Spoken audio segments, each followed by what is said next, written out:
है। और वो बड़ी खबर ये बताई जा रही है कि शायद डेडलॉक और ज्यादा हो गया। पहले से रहमत के पास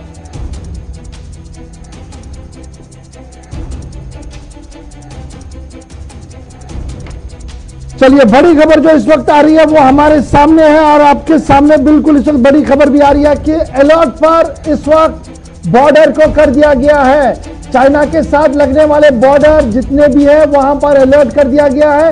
और अलर्ट न सिर्फ चाइना, नेपाल, भूटान के बॉर्डर के पास किया गया है, बल्कि already Ladakh on hyper alert है। और इसके साथ साथ ये भी कहा गया है कि एसएसबी और आईटीबीपी को भी अलर्ट कर दिया गया है। एडिशनल 30 कंपनियां फिलहाल रवाना कर दी गई हैं इन एरियाज के अंदर, ताकि किसी भी मूवमेंट का जवाब दिया जा सके। तकरीबन एक अलहदा कंपनी जो है वो नेपाल के बॉर्डर के आसपास भी रहेंगी, ताकि नजर रखी जाए।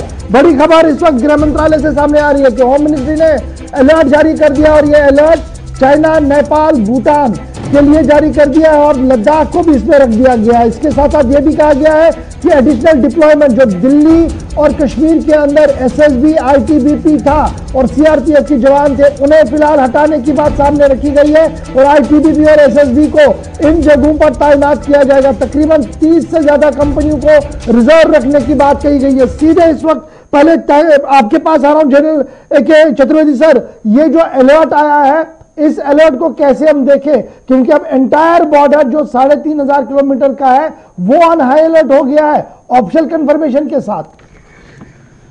देखिए, ऐसा है, ये बातचीत हो उसकी सफलता इसी पर निर्भर करती है कि आप खुद कितने तैयार हो।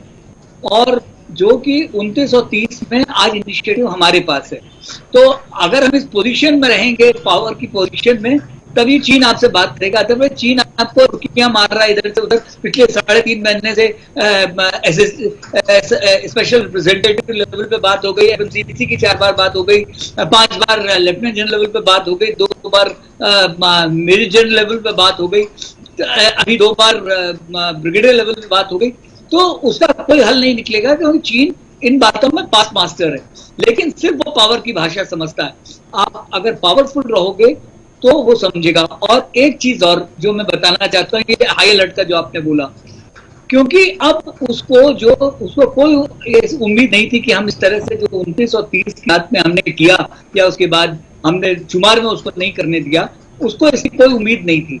तो अब वो नए इलाके ढूंढेगा जहां की वो प्रोब करेगा, कि जहां की अगर कोई वो उसी का, जैसा कि उसने गलवान में किया था, जैसा कि उसने फिंगर 8 to 4 किया था, वो कहीं और करने की कोशिश करेगा, जिससे कि इनिशिएटिव दोबारा उसके पास आ जाए, स्ट्रेटेजिक इनिशिएटिव। और लेकिन उसको ये नहीं करने देने के लिए हमको हाई अलर्ट पे रहना ही पड़ेगा। और जो हाई अलर्ट पे रहना पड़ेगा। मैं सर आपके पास दोबारा आऊंगा, मैं जरा रहमत कलीम के पास भी चलूंगा, क्योंकि बातचीत के बीच हाई अलर्ट की भी बात आ रही है। लेकिन केंद्र सरकार ने एक और बड़ा फैसला भी लिया। फटाफट से रहमत, क्या कुछ खबर विदेश मंत्रालय और गृह मंत्री के दफ्तर से बाहर आ रही है, फटाफट से जरा बताइएगा।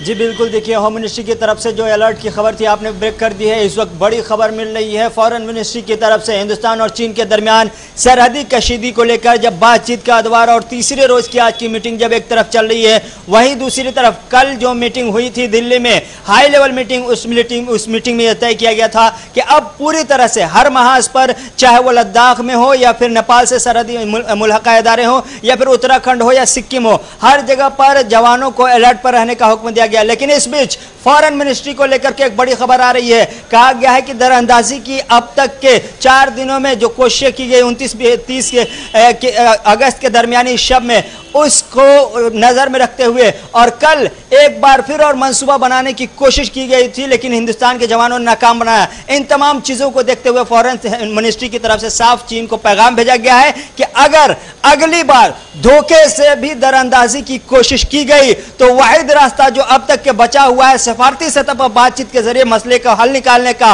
उस रास्ते को बंद कर देगा हिंदुस्तान। सफारती चैनल को पूरी तरह से ब्लॉक कर देगा चीन। बहुत बड़ी खबर आप रहमत कलीम बता रहे हैं कि अगर एक बार भी अब इन्फिल्ट्रेट करने की कोशिश की गई, कुछ भी वेंचर करने की कोशिश की गई, तो अब बातचीत नहीं होगी, डिप्लोमेटिक टाइज पर असर पड़ सकता है। टीपी टैगी साहब, फटाफट से आपका रिएक्शन। बिल्कुल सही कहा उन्होंने सर। मुझे देखिए कि अब पेंगोंग लेक के नॉर्थ में जो बफर जोन था उसमें चीन आ गया, साउथ जो पेंगोंग लेक के साउथ में जो बफर जोन था उसमें हम आ गए, यानी कि हमने पहली बार उसकी जो उसने घुसपैठ की थी उसका जवाब दिया। अब किसी किस्म की ढिलाई बरतने की आवश्यकता नहीं। जो ये कहा जा रहा है कि साहब अलर्ट कर दिया, अलर्ट करने का क्या मतलब हुआ? क्या 3500 किलोमीटर लंबी सीमा पे हर मीटर के ऊपर आप एक जवान को खड़ा कर देंगे? इम्पॉसिबल, ऐसा नहीं किया जाता। अलर्ट का मतलब ये है कोई भी देश छोटा हो या बड़ा हो दूसरे देश में कहीं ना कहीं घुसपैठ कर सकता है। सवाल ये है कि अगर घुसपैठ की तो उसका काउंटर जवाब क्या दिया जाएगा। वो शक्ति, वो अलर्टनेस का मतलब है ये यानी कि हमारे जो 3 क्षेत्र हैं 3500 किलोमीटर में, इन तीनों क्षेत्रों में जो इंपॉर्टेंट फ्रिक्शन पॉइंट थे वहां पे अलर्ट किया गया है। इट डज नॉट मीन कि एंटायर 3500 किलोमीटर में एक जगह पे हमारा सिपाही खड़ा है। ये भी बताइएगा, ये जो गवर्नमेंट ने नया स्टैंड लिया और एक clear cut across the border message दिया कि अगर छोटी सी भी हरकत की फिर बातचीत की उम्मीद ना कीजिएगा। अभी तक भी हम बातचीत कर रहे हैं, जब हम खबर को ब्रेक कर रहे हैं तो हम बैठे हैं टेबल पर, अभी भी बात कर रहे हैं।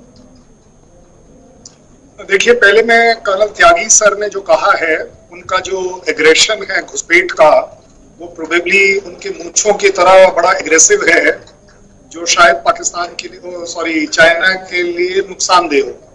लेकिन सर मैं आप ही से बोलूंगा, हम घुसपैठ क्यों करेंगे? हम घुसपैठ बिल्कुल नहीं करेंगे। हमारा जो LAC का क्लेम है हम भी उसी तक जाएंगे। भाई चाइना का कहना है वो अपने LAC फिंगर फोर्स तक आया है, ठीक है भाई, आज आप उसके ऊपर बहस चल रही है। हम भी जहां जहां हमारी LAC है हम भी उस तक जाएंगे। फिर हम ये बफर जोन का रिस्पेक्ट क्यों करेंगे?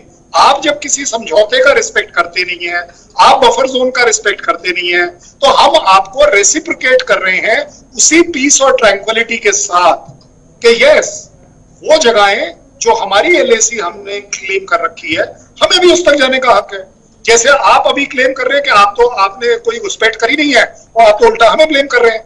तो कहने का मतलब यह है कि चाइना विल नीड और answer the way they ask the question and answer. उनको उसी तरह जवाब दिया जाए जो उन्हें समझ आता है, जो उन्हें दिखता है और जो पूरी दुनिया को दिखता है। सर जिस तरीके से वो समझना चाहते हैं वो तो सिर्फ भाषा समझते हैं वो उसके बगैर वाली जगह समझ नहीं आ रहा है। चतुर्वेदी सर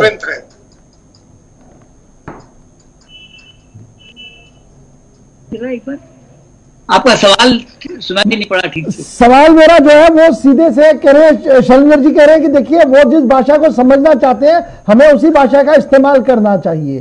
चीन पे गोली दारू हथियार की भाषा समझ रहा है। फिर देखिए ऐसा है, चीन उसको एक मुगालता है।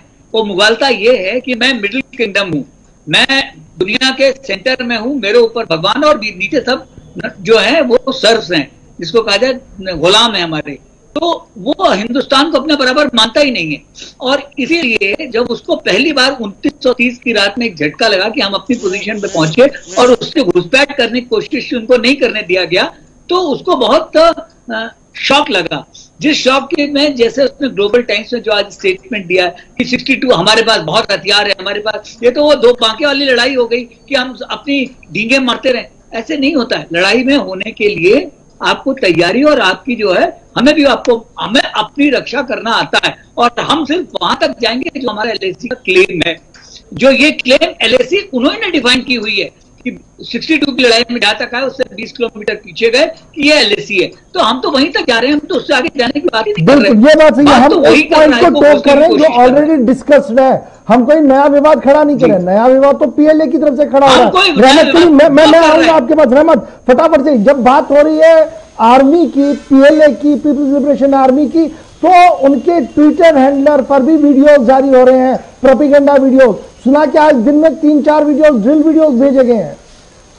जी बिल्कुल, देखिए पीएलए की तरफ से बार बार वीडियो शेयर करके चीनी अवाम को गुमराह करने और झूठी तसल्ली देने की कोशिश की जा रही है। लेकिन इस वक्त एक बड़ी खबर आ रही है चीन से। चीन की वजारत खारजा के तर्जुमान का अब से थोड़ी देर पहले प्रेस कॉन्फ्रेंस खत्म हुआ है। इस प्रेस कॉन्फ्रेंस में हिंदुस्तान और चीन के दरमियान जो सरहदी कशीदगी है उस पर सवालात पूछे गए और सीधे तौर पर हिंदुस्तान पर इल्जामात लगाए गए कि हिंदुस्तान की तरफ से पेशकदमी की गई थी, दरअंदाजी की कोशिश की गई थी। लेकिन एक बड़ा इनपुट, एक बड़ा टर्न इसमें यूं दिखाई दे रहा है कि अब चीन ने कहा है कि यह सारा कुछ अमेरिका की साजिश पर हिंदुस्तान कर रहा है और साथ ही साथ गलवान में और पैंगोंग टीएसओ के साथ काला टॉप पर पिटने के बाद अब चीन ने सीधे तौर पर तिब्बत का राग अलापना शुरू कर दिया है। अब से कुछ देर पहले प्रेस कॉन्फ्रेंस में चीन की वजारत खारजा के तर्जुमान का कहना था कि तिब्बत के लोगों ने हिंदुस्तान के जवानों का साथ दिया था और हमें यह पता है कि CIA के बहुत सारे लोग तिब्बत में हैं, इसलिए